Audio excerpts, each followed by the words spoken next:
एक बात बता दे, जितने बाराती हैं, जितने घराती हैं, इनको किसी को फूल छिड़कने की जरूरत नहीं, वो सिर्फ बारात में नाचेंगे।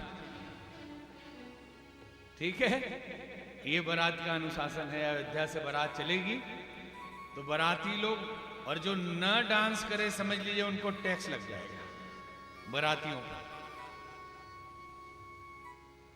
अब जैसे ही माला पहनाया, सारे राजा एकदम उखड़ गए कि इस बच्चे से गलती से धनुष टूट गया तो ये सीता जी से विवाह करेगा, ये हो नहीं सकता।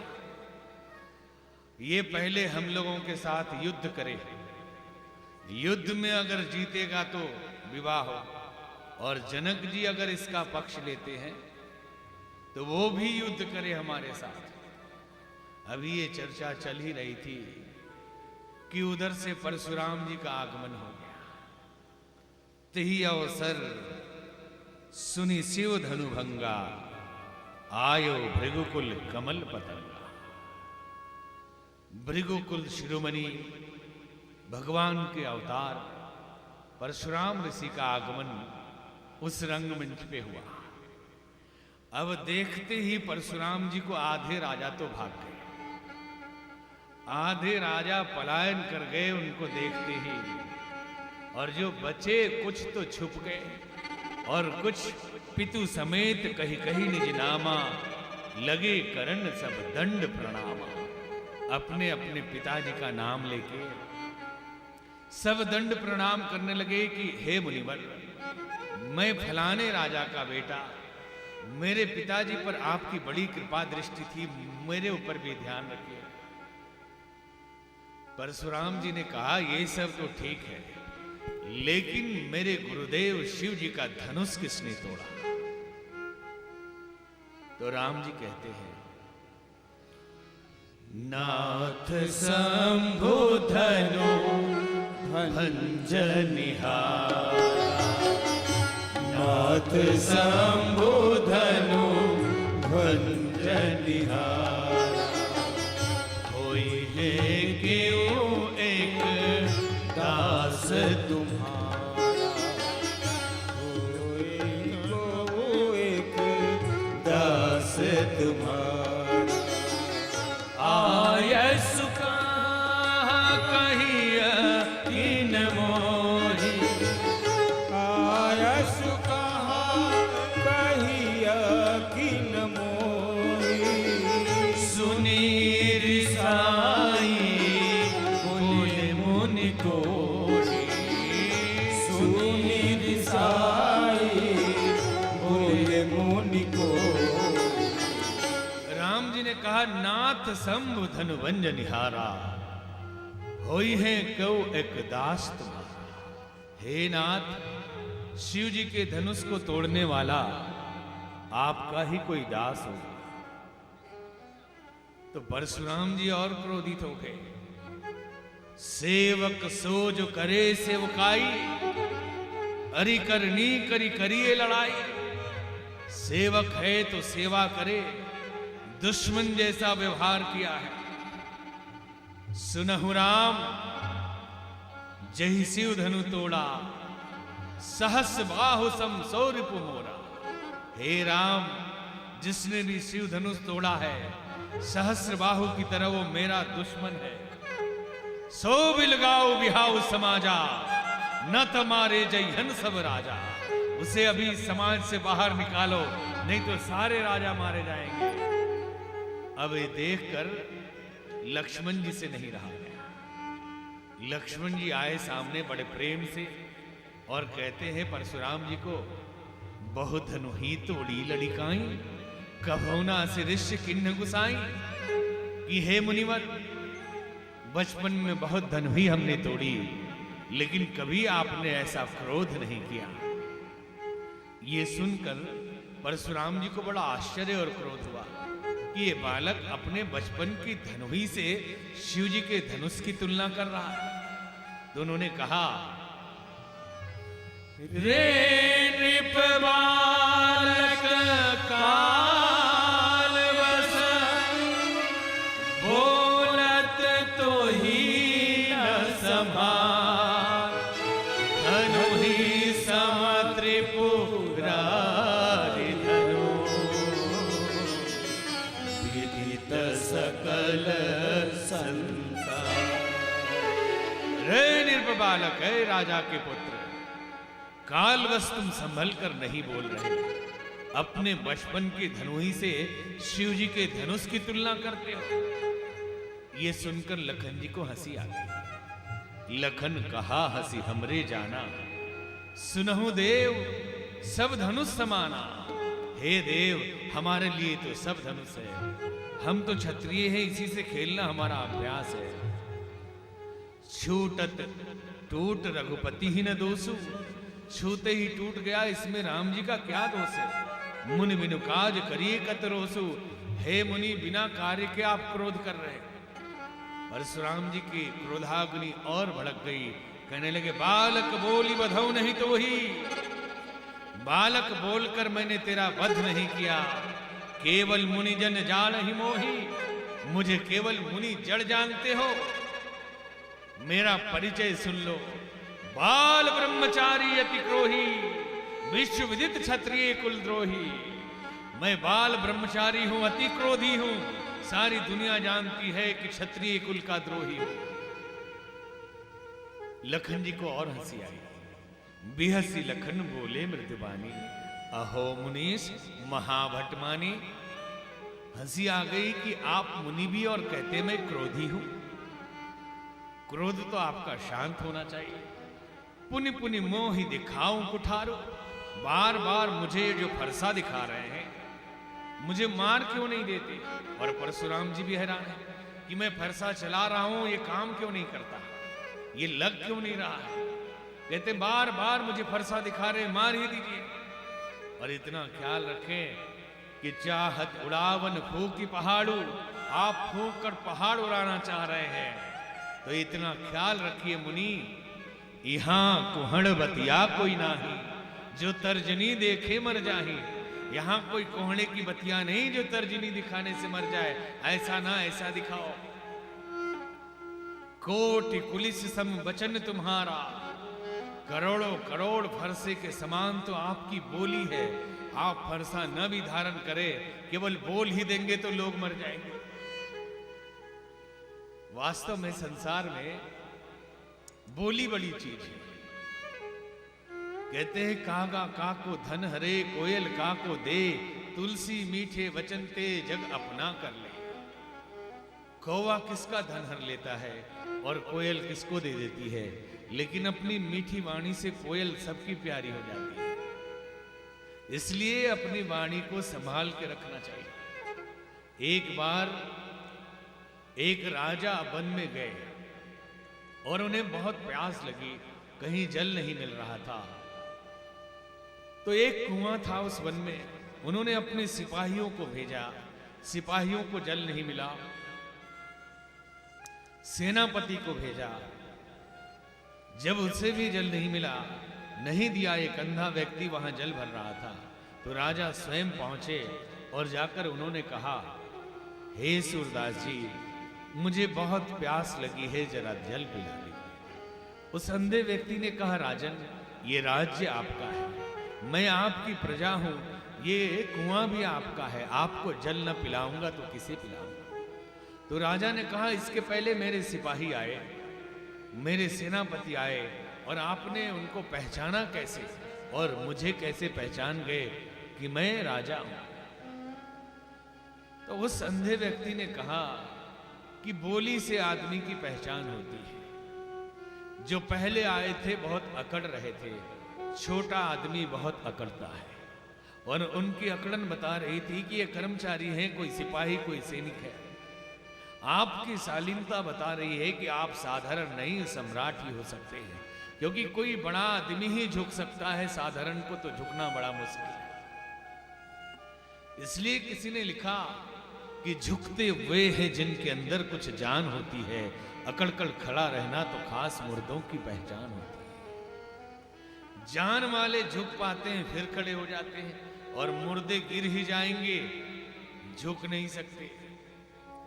कोटि कुलिस सम बचन तुम्हारा, व्यर्थ धरहु धनुबान कुठारा।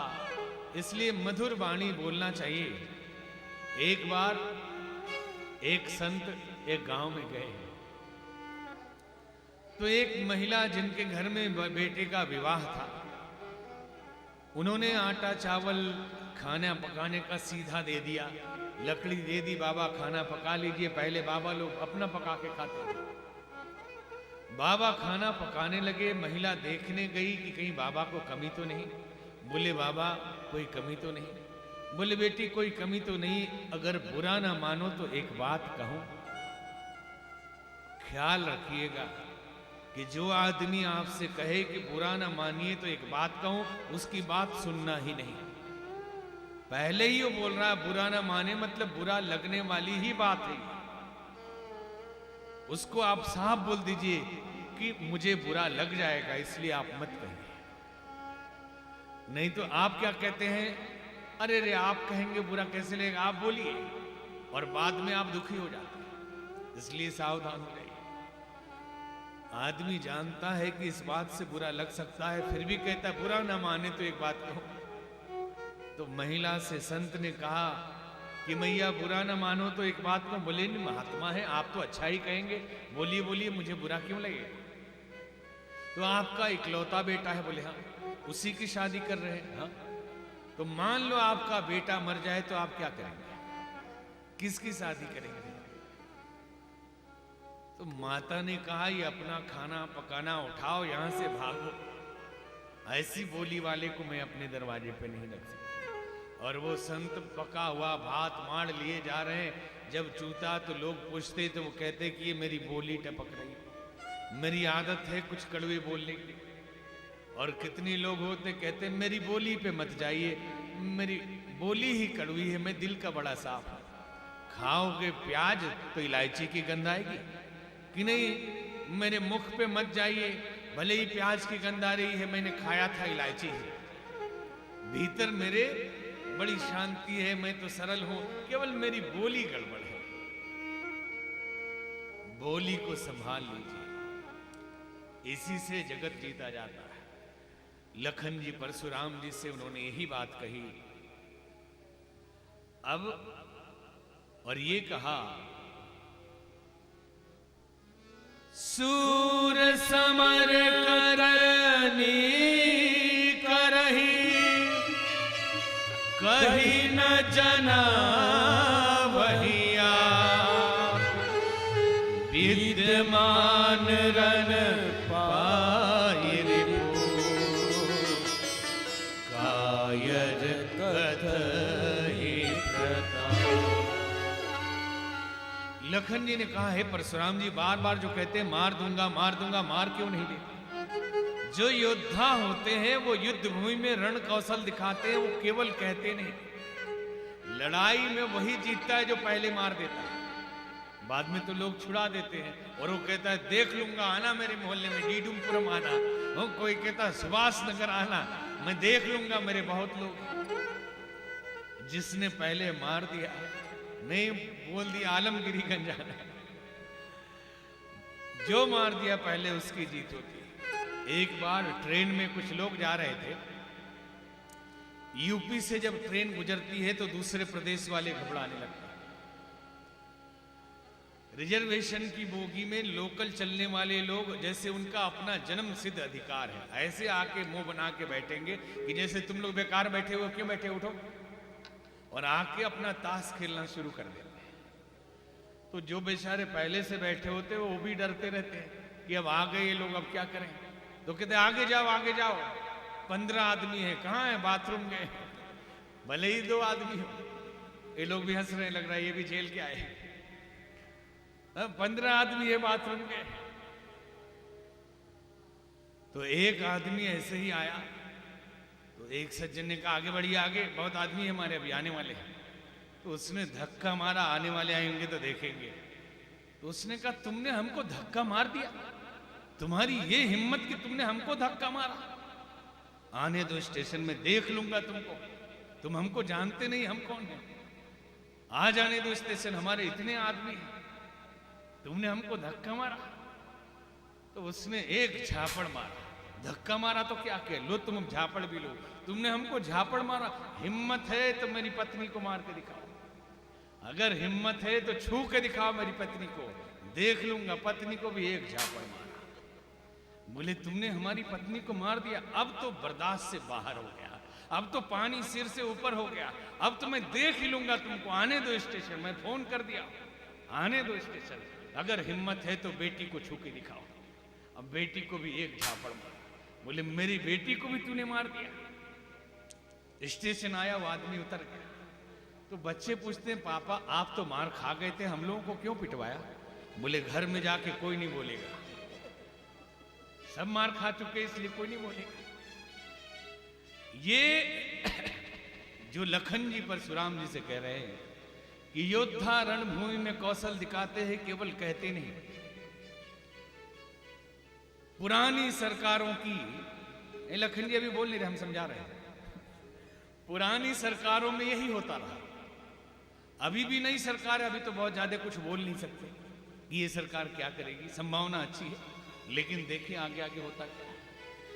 इतने साल से देखते रहे, पाकिस्तान ने या अथवा आतंकवादियों ने कहीं बम फोड़ा तो पूरे मीडिया प्रभारी जितने हैं और नेता एक ही स्वर में कहते हैं कि अब सिर से पानी ऊपर चला गया है, अब आर पार की लड़ाई होगी, अब हम देख लेंगे, उनको भी धूल चटा देंगे। अच्छा भाई, अब कहीं कुछ करके दिखाओ, मतलब बच्चे को छू के दिखाओ। अक्षरधाम पे बम फोड़ दिया, अक्षरधाम पे तूने बम फोड़ा, अब देख लेंगे हम। अब आगे तो काशी विश्वनाथ पे फोड़ा। बोले अब तो बर्दाश्त से बाहर हो गया है, अब तो आर पार हो ही जाएगा, अब देख लिया जाएगा। तब तक संसद में ही फोड़ दिया। हम देखेंगे, देखते रहेंगे, देखते रहो जिंदगी भर। सूर समर करनी करही, कहीं न जना वही आप, कहने वाले कहते ही रह जाते, करने वाले कर जाते हैं। अब परशुराम जी का क्रोध 7वें आसमान पे पहुंच गया। तो परशुराम जी कहते अब जनि देई दोष मोहि लोगो, कटुआ दी बालक बध जोगी। कि अब मुझे कोई दोष न दे, ये कटु बोलने वाला बालक वध करने योग्य है। बाल बिलो की बहुत मैं बांचा, अब यह मरण हियार भाषाचा। बच्चा सोच के मैंने बहुत छोड़ दिया, अब इसकी मौत आ गई है। अब राम जी को लगा बात बिगड़ जाएगी, परशुराम जी हथियार चलाएंगे तो लखन जी भी ना उठा ले। तो राम जी आगे आए और कहते हैं नाथ करहूं बालक पर छोहू, सूद दूध मुख करिए न कोहू। ये दूध मुहा बच्चा है। जो लड़का कछु अजगर करहि, जो लड़का कछु अजगर करहि। गुरु पितु मातु मोद मन भरहि। गुरु पितु मातु मोद मन भरहि। करिय कृपा शिशु सेवक जानी। करिय कृपा शिशु सेवक जानी। तुम समशील धीर मुनि ज्ञानी। तुम समशील धीर मुनि ज्ञानी। राम जी परशुराम जी से विनती करते हैं कि यदि बच्चा गलती करे तो गुरु माता पिता क्षमा कर देते हैं, इसे भी शिशु और सेवक जानकर आप क्षमा कर दें, आप ज्ञानी हैं। परशुराम जी ने कहा राम तुम कितने प्रिय हो, लेकिन तुम्हारा भाई बड़ा क्रूर है, अभी भी देखो हंस रहा है।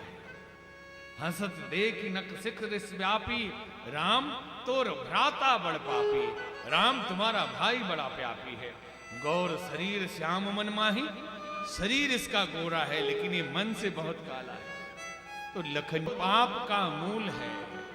यदि कोई पाप करना चाहता है तो क्रोध करे, विश्व को प्रतिकूल कर लेगा केवल क्रोध कर करके। इसलिए क्रोध को बस में रखना चाहिए, क्योंकि क्रोध के कारण ही न जाने हम कितने गलत काम कर जाते हैं, संबंध बिगाड़ लेते हैं। कहते उस समय क्रोध में समझ में नहीं आया, हम भूल गए और अब क्षमा करें। एक बार गांठ पड़ गई, कहते न रही मन धागा प्रेम का, मत तोड़ो चटकाए, टूटे पे भी ना जुड़े, जुड़े गांठ पड़ गई। इसलिए क्रोध में आदमी विवेक खो देता है। भगवान कृष्ण ने अर्जुन से कहा, संगस्ते सुपजायते कामा, संग करने से उन वस्तुओं की कामना होती है, और काम की पूर्ति न हो, इच्छाओं की पूर्ति न हो, तो जो रिएक्शन होता है वही है क्रोध। कामाद भवति क्रोध, क्रोधाद भवति सम्मोह, सम्मोहाद स्मृति विभ्रम, स्मृति भंसाद बुद्धिनाशो, बुद्धिनाशाद प्रणश्यति। कि यदि जिसके साथ रहने लगे, देखने लगे, तो लगता हमारे पास भी हो बड़ी गाड़ी, बड़ा घर, ये कामना है, काम है, और वो ना मिले तो जो रिएक्शन होगा, क्रोध की परिभाषा संत लोग करते हैं, अभिष्ट पूर्ति में बाधा का नाम है क्रोध। जो हम चाहते हैं न मिले तो जो रिएक्शन होगा वही क्रोध है। क्रोध को नियंत्रित रखें। कैसे करें?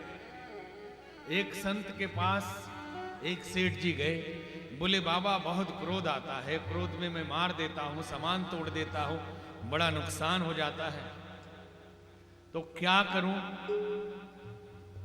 जिससे कि क्रोध बस में आ जाए? तो स्वामी जी जानते थे कि सेठ जी है, पैसे के प्रति इनका बड़ा लगाव है। तो उन्होंने कहा एक काम करो, आज से संकल्प ले लो कि जब भी क्रोध आएगा तो नौकर को 50 रुपया दे दूंगा। तो घर में गए, देखा सामान बिक रहा है, नौकर पे क्रोध आ गया, उन्होंने तुरंत 50 रुपया निकाल के दे दिया। नौकर ने पूछा कि मालिक ये किस बात के लिए 50 रुपया? बोले मेरा संकल्प है कि जब भी मुझे क्रोध आएगा मैं 50 रुपया तुझे दे दूंगा। अब नौकर पीछे पीछे खड़ा रहता कि बाबू को क्रोध आए, न आए तो क्रोध दिला दे। दिन भर में 2-4 हजार रुपया ले लिया। 2 दिन बाद स्वामी जी के पास गए, स्वामी जी ने पूछा सेठ जी क्रोध कुछ कम हुआ? बोले कम क्या, समाप्ति हो गया। जब भी क्रोध आने वाला होता है 50 रुपया दिखाई देता, सीधे 50 रुपया दिखाई देने लगता है कि क्रोध आएगा, पैसा देना पड़ेगा। क्रोध आए तो जवाब मत दीजिए, पानी एक गिलास पी लें, उसके बाद ही उत्तर दें, क्योंकि सांस की गति बिगड़ी हुई है, इसलिए विचार भी बिगड़ा हुआ है। जैसे ही थोड़ी देर आप रुकेंगे, सांस सम हो जाएगा, फिर आपकी बुद्धि वापस आ जाएगी। क्योंकि क्रोध में बोले हुए बयान के कारण ही जिंदगी भर गांठ पड़ जाता है। सामने वाला नहीं समझता कि आप उस समय क्रोध में बोल गए, बोला तो आपने ही ना। आप कहते मैं होश में नहीं था, क्रोध में था। बोले किसी में थे आप ही, आपने ही बोला, इसलिए मैं नहीं मानूंगा। मैं तुमरा अनुचर मुनिराया, परे हो कोप करिए अबदाया, टूट चाप नहीं जुरई निशाने, बैठिए हो ही पाए पर। लखन ने कहा कि पैर आपका दुख गया होगा, अब बैठ जाइए, टूटा हुआ धनुष तो जोड़ने वाला नहीं है। और जो यति प्रिय, यदि आपको बहुत प्रिय है तो जोड़िए को बड़ गुनी बुलाई, कोई बढ़ई बुलवा के जुड़वा दे इस धनुष को। आप इतना प्रिय है आपके लिए। तो परशुराम जी को और क्रोध आ गया। देख जनत हटि बालक एहु, किन्न चहत जड़ जमपुन जेहु। कि हे जनक जी देखो, ये बालक यमपुर जाने की तैयारी कर रहा है। बेग करहु किन आंख ने ओटा, देखत छोट खोट मृप ठोटा। देखने में छोटा और खोटा है राजा का पुत्र। राम जी सामने आए, कहते हैं कि हे प्रभु, हे मुनिवर, आप तो बड़े हैं, राम मात्र लघु नाम हमारा, परशु सहित बड़ नाम तुम्हारा। देव एक गुण धनुष हमारे, 9 गुण परम पुनीत तुम्हारे। कि आप ब्राह्मण देवता हैं, आप श्रेष्ठ हैं, हमारे पास तो एक धनुष ही है, और हमारा नाम तो राम है, आपका नाम तो परशु सहित राम है। आपका नाम भी बड़ा और आप भी बड़े। हमारे पास एक हथियार है धनुष बाण, आपके पास तो जनेऊ का हथियार है, 9 है। अहिंसा, सत्य, आस्तेय, ब्रह्मचर्य, अपरिग्रह, आस्तिक, संयम, सुचिता, ये 9 गुण आपके हथियार है। हर प्रकार से हम आपसे हार गए।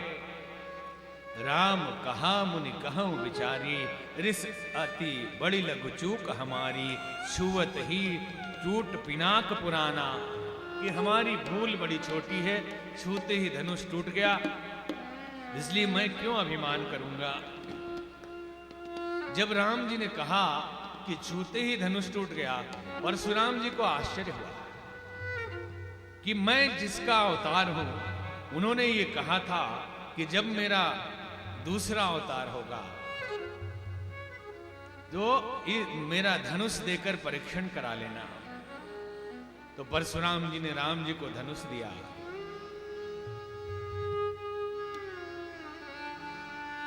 राम रमापति कर धनु ले, राम रमापति कर धनु ले,